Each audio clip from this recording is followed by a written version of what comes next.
going down on the court in Rome, but some big news off court as well. Novak Djokovic announcing that he has ended his coaching relationship with Andy Murray after 6 months. Djokovic said this on social media: "Thank you, Coach Andy, for all the hard work, fun, and support over the last 6 months on and off the court. I really enjoyed deepening our friendship together." Andy, what was your reaction to seeing this news?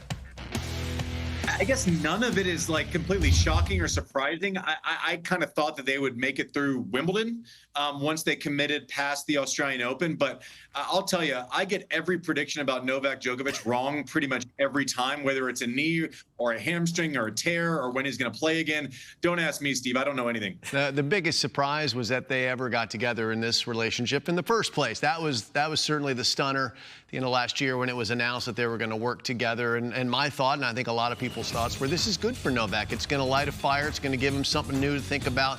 In Australia, it was working awfully well when he beat Alcaraz. Unfortunately, he got injured in that match.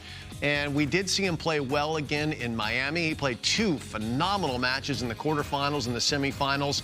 Then he comes up with the sty in his eye and wasn't quite right against Menchik, who may have beaten him anyway. And then the clay court season has not been what either Andy Murray or Novak would have wanted. So I don't know what exactly is going on. I don't really know what to make of it. Where does this leave Novak now? Did he ever really need a coach? No. Did he need motivation?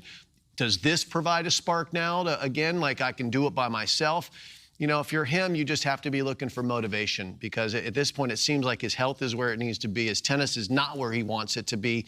Maybe he just felt like he needed another trigger to get ready for this next run of Roland Garros and Wimbledon when it matters the most. Yeah, certainly interesting timing there. We know he's entered into Geneva next week to play that event before Roland Garros. What do you think this means, Andy, for the next 2 majors for Novak Djokovic? And is he going to get a coach, do you think?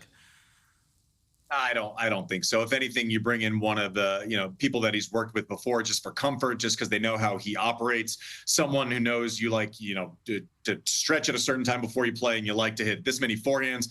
I think it's more familiarity at this point. But to Jim's point, Murray provided the spark, provided the respected voice in the room. But if we're being honest, our cats could coach Novak. Like, what are you going to tell someone who's won that many times on tour, right? It's if he's motivated and if his legs are beneath him, he's dangerous. If he's searching for motivation and maybe hasn't gotten the reps in, then guys can knock him off.